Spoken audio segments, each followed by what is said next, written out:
So as we welcome back Coptic Minister Bob Huttinga, looking forward to his presentation. He is a certified physician's assistant and certified natural healing practitioner who still makes house calls to those in need during these days. He practices traditional medicine as well as alternative medicine with nutrition, herbs, essential oils, and clinical homeopathy. He and his wife Barb, partnered and did great work and still do great work at the Healing Center of Lakeview, which just popped up on the screen. And he's traveling around the globe in partial retirement with Barb. And it's wonderful to see his experiences through pictures and his words on Facebook as well. So tonight, Golf is a Medic 4, which will either hit the slice or maybe shank it, and more on that with Bob in just a few short minutes. First, some of you know the game of golf. Some are professionals like Master Davis used to be. And some of us really don't know too much about it. I used to think this was the stupidest game on earth, chasing a little white ball around a pasture. It just didn't make much sense. I did play a little bit in my younger years, but haven't played golf for about 40 years. About 4 years ago, I semi-retired and had a couple of extra days a week that I wasn't doing too much, and I decided I'd try golf. I bought a set of clubs, and a friend of mine who was a pretty good golfer took me to the practice range and showed me some basics, and I was started. I went to the practice range, hit a bucket of balls, played a few rounds with Barb. She'd played 20-some years before, and is actually a good golfer, but hadn't played in quite a long time. And then I found a tool, a book. The book's title was Every Shot Has a Purpose. And it was about the mental game of golf. And suddenly I became hooked. I began to see golf as a challenge, to see how good I could become and how fast I could do it. As a lifelong learner and a student of life, I began to see the similarities between golf and life. Like the book, every event in our lives has a purpose, and that purpose somehow serves us. Lots of times we can't see that, but there's always a purpose. For those who are not golfers, the game consists of a series of holes, usually 9 or 18. One starts at the tee on the first hole and hits the ball down a mowed area called the fairway. The goal is to get this small ball in a 4-inch cup buried in the ground in an area called the green. This distance between the tee and the green varies from 100 yards to up to 500 yards. Each of the 18 holes consists of varying terrain with obstacles and hazards to be avoided. These hazards can be sand traps, water holes, trees, shrubbery, swamps, and the like. On either side of the fairway is the rough. That's where the grass is quite a bit longer. And then the dreaded woods. The idea is to advance the ball from the tee down the fairway to the green in as few shots as possible. Once on the green, a closely mowed area, the goal is to put the ball in the cup. That is called the putt. Now, Napoleon Hill was one of my mentors, and his description of success was a progressive realization of a worthwhile ideal. This applies to golf and to life. To have a successful life, we have a series of experiences that ultimately bring us to the end of life, having accomplished our goals and dreams with no regrets about the things that we did, had, or became. In golf, the desired outcome is to go from the tee to the green with the least number of shots and avoiding the hazards all along the way. Well, how do we learn this game of golf?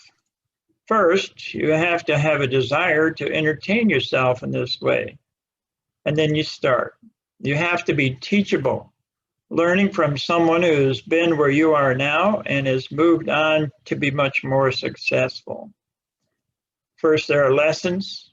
You can read books, watch videos, and lots of practice. I started with a friend of mine named George, and then videos, golf with Amy, and something called Graves Golf Academy.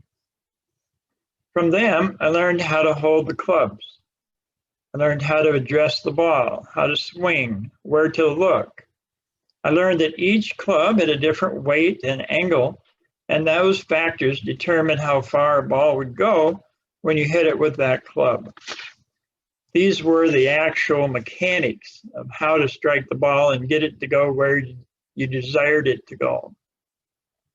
There were many frustrations, many failures, lots of balls in the rough, in the water, in the woods. But then there were some successes. Some great shots down the fairway, awesome chips onto the green, amazing putts, and always the thought, I can do better. Then I ran into this book, Every Shot Has a Purpose, by Pia Nielsen and Lynn Marriott. From them, I learned that the tee had two boxes. One was called the think box, and the other the play box. In the think box, you see where you are now, and then you look at where you desire to go. Then you create a plan. How far do you want to hit the ball? What hazards need to be avoided? What club are you going to use? Are you going to modify your grip? Are you going to modify your stance? Then you make a mental picture of the ball going exactly where you wish it to go. In your mind, you hear the sound of the club striking the ball. Any golfers know that there's a particular sound to a really good strike. And then you hear your golf buddies exclaiming that you made a great shot. Then you move to the play box. In the play box, you address the ball. You check your grip according to your thoughts in the think box. Check your feet position, focus your left eye on the ball, replay the flight path of the ball exactly where you want it to go, play the sound of the ball strike, hear the congratulations. You do your backswing, you hit the ball, and follow through. And then you observe the results. Now it's important, never make a negative comment about the results. If you do that, you're going to program yourself negatively. You do not try to explain what happened if something went wrong. And if something went wrong, you mentally play a perfect shot. Now, playing through a hole in golf is just like our experiences in life. Think for a moment about your relationships, your work, your recreation, your health, and your money. We all have experiences in all of these areas. Now in life, most of us don't use the think box.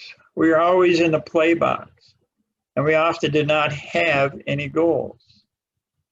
There might not be a flag down there on the green to use as a target. Frequently, we don't take the time to think things through. We don't know what it would look like, or what it would sound like, or what it would feel like when we achieve that worthwhile goal. We might not play it in our minds in advance. And sometimes we get stuck on the hazards. Instead of keeping our eye on the flag, on the target, we can see only the swamp or the sand trap. And often our self-talk is detrimental. I sometimes heard myself say, well, last time I played this hole, I hit it into the woods. Other things go through our minds in our lives, such as, if I eat this, I'm going to gain 10 pounds. I have a family history of such and such. I think I'm coming down with something. When we say these things, we are inviting those things to occur. Now, Tony Robbins, lots of us know this man, made a statement, energy flows where the attention goes. He borrowed that from someone else. Earl Nightingale, also one of my mentors. We become what we think about most of the time. What we think about, what we imagine, what we say to ourselves, What we feel is what we become. That is your think box. Now, where is your think box? When is the best time to think and plan? Actually, just before going to sleep.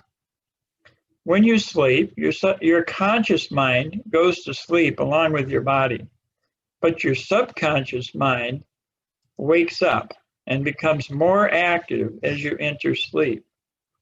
So if your think box for your life is just before sleep, you'll be using this time to give your unconscious mind instructions regarding your goals, your wishes, your desires, your preferred outcomes. We know from quantum physics through the process of entanglement that we are connected to every other human being on the planet.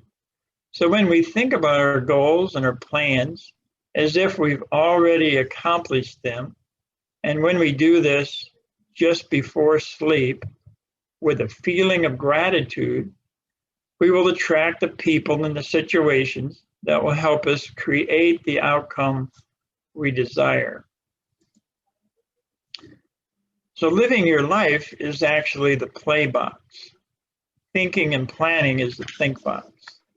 In the play box, we need to make assessment and judgments about the people and the situations around us that will impact our achievement of our goals.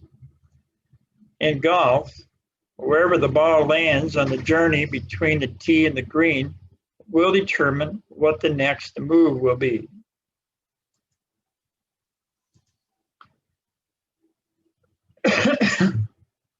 Those 18 holes of golf represent the experiences of our lives, and some of those will be very good and exactly what we desire. But some of them will be off track and not what we desired. Well, why does this occur? It's mostly our subconscious thinking that is creating these unwanted outcomes. These are mind viruses. Now, mind viruses are lingering from past events, from memories, from intentional or unintentional instructions, from influential people in our lives. Many years ago, I attended a seminar on mental house cleaning. The instructor talked about conversations that are always going on in our heads, just out of the level of our awareness. Once, while golfing, I missed a short putt, and I heard a voice in my head say, "You big dummy." And it was the voice of someone important to me who had said that to me many times. After that, paying attention, I heard that voice call me a dummy 13 more times during that round of golf. Can you imagine how I would have felt if my wife or my golf partner called me that out loud 14 times during a round of golf or during some life event? I had to reprogram that. So every time I heard it, I would hold up a big imaginary red stop sign and say to myself and to my body, "No, you're a fabulous golfer and you're a great person." After doing that repeatedly, I never heard that voice anymore. So playing a round of golf is like facing the challenges of life. You learn from every experience. There are smooth places and rough patches. There are difficult challenges, but there is always an end to every experience. The outcomes vary, and that is good. Life and golf are both a mental game and a physical game. We must feed our minds with meditation, positive thoughts, affirmations, images, and positive feelings. We must care for our bodies with nutrition, water, supplements, herbs, oils, homeopathy, exercise, and fresh air. To master our lives in golf, we must use our think box in order to create a much more fun and interesting experience in the play box and better outcomes in life and the game of golf. Thank you. I just wanted to just talk about the couple of books that I have written, The Shortcut to Success, Put Your Health in Your Own Hands. You can go to our website, bobhutt.com. And if you have any questions about anything, or if you'd like a free copy of my audiobook, you can just email me at bob.huttinga@gmail.com.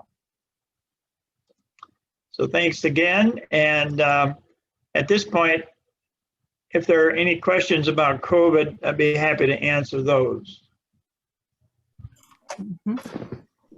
What do you think, John? Bob, you were wonderful. As the master golfer. Yeah. When I was working a regular job many years ago, golf became my second job. And after I got done with work, I went out and hit 50 to 100 shots every day, because on the weekend I played in some golf tournament. And someone called me one time and said, what's the key to golf?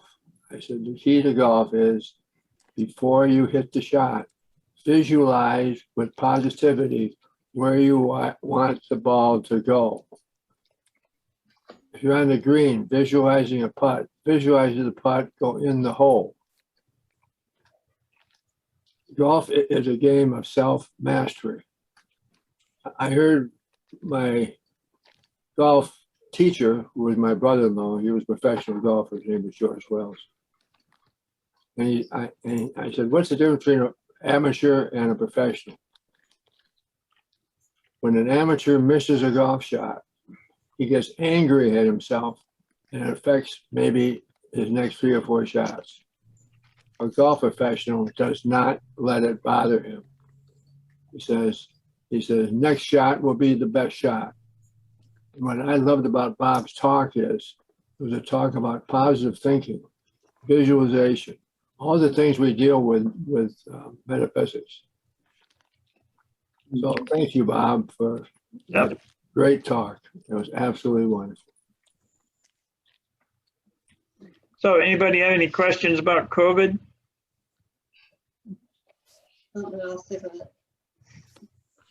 I want to know how you have improved your golf game in the last 4 years. Well, I used to hit in 9 holes, probably 70, and now I can hit in the 40s on 9 holes. So Good. That's wonderful. Yeah. That's great. right now I'm playing Mondays with a bunch of senior men. And last 2 weeks ago, I played with 2 guys that were 85, and they've both been golfing for like 60 years. There you go. And they're amazing. And it was really inspiring for me to see these guys still active mentally, physically. It was a fun experience. Mm-hmm. I have questions about COVID, Okay.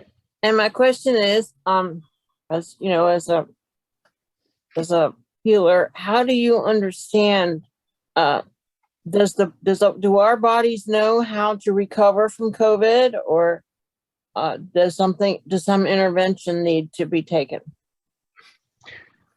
Well, I think people that are mentally focused on their own health and their staying healthy and a long, healthy life, that our cells and our immune systems actually know how to get rid of this.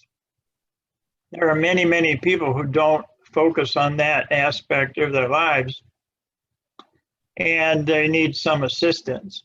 What we've determined is that the thing that really makes people sick and sends them to the hospital are blood clots that form in the airways and in the capillary networks in some of the tissues. And these blood clots then cause respiratory problems, or they can cause pain, rashes, headaches, digestive problems. Wherever the clots occur is where the symptoms show up. And so we've been using a couple of natural clot busters to get rid of those blood clots. And it takes about 2 days, maybe 3 days to get rid of them. But what we're trying to do is teach people to start those things as soon as they get sick, so that if the blood clots do form, they dissolve as soon as they're formed, and people have not gotten nearly as sick. There are some old, what we call long haul cases where people had it long ago, and they're having respiratory problems and fatigue. And so we've had some good success with what we call scar tissue remedies. And there's 3 things that we use to dissolve the scar tissue, because a clot, if you don't dissolve it, eventually forms a little membrane over it, and then it becomes scar tissue. And again, those symptoms show up according to where that scar tissue forms. So those things are on our website if anybody's interested, bobhutt.com. I have a question, Bob, regarding building up our immune system. I've been hearing different things on different podcasts recently about colloidal silver.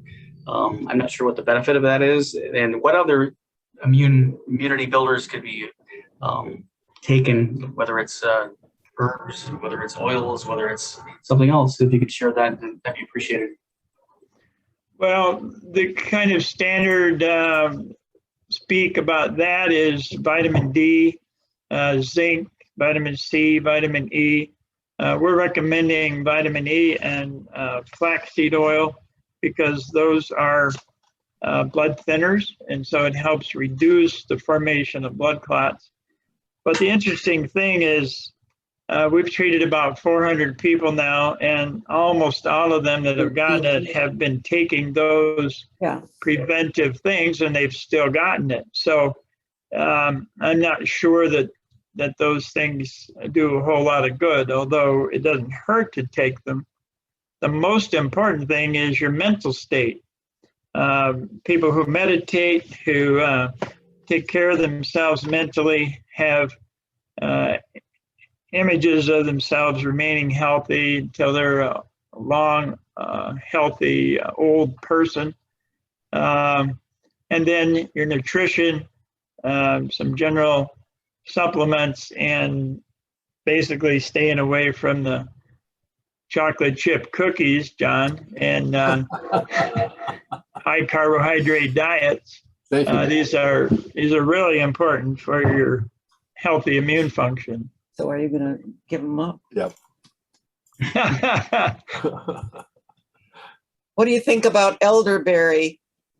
Well, there are many things like that that are immune boosters, and initially we thought that those things might be actually make things worse, but we now know that it's that those immune boosters are beneficial, but there is nothing really clear that's going to prevent it. There's lots of things on the non-alternative media about ivermectin and hydroxychloroquine, but we can't legally prescribe that because the governor said pharmacists can't fill those prescriptions. So those things are available through alternative channels, but we've not been dealing with them. On our news, they said that people who eat vegetables come through it very well. People who have the low carbohydrate diets and are eating just meats and fats don't come through it very well. So if you have an alkaline diet, you're going to get through it much more quickly and more easily than if you have a acidic diet. I think that probably is accurate, although I don't trust much of what's said on the news these days. So, well, Edgar Casey said to have an alkaline diet to fight off yeah, viruses. So I No, think that just affirmed what he had said. yeah, I think that's accurate. Yeah. Diet is a pivotal thing to boost your energy, but if somebody's eating healthy, Bob, fruits and vegetables, and they're still lacking energy, what would you say to that person? And minerals. What's that? You need minerals. So minerals are a very important part of that. If you don't have minerals, If you your don't have vitamins are- energy to move and exercise, then that's defeating the purpose of eating healthy in some regards. But I mean, how do Yeah, you, supplements with minerals are very important. Fatigue is often associated with old viruses like mono. So if a person has had mono in the past, they can have a reactivation of the mono symptoms, and that can cause fatigue. And we've had good results with some homeopathic remedies for that. Thyroid is another issue, but sugar intake is a huge factor in general energy. And I see it all the time. People quit drinking pop and eating high carbs, their energy is improved dramatically. thank you. What would be a diet that would give us good mineral nutrition? Well, we usually recommend a supplement because most of the soil has been depleted of minerals. And even though a plant has the ability to extract minerals from the soil, places that have been farmed for 100 years are usually quite depleted. So we usually recommend trace minerals and then a general mineral supplement. What exactly is that, Bob? Is it something? Is that a name of a supplement? Well, there's a lot of different companies. We use Nature Sunshine products, and they have a couple of different things. One's called Vital Wave, colloidal minerals, ionic minerals. So there's many companies that make those things. Anybody's interested, just send me an email and I can give you some brand names of what we like.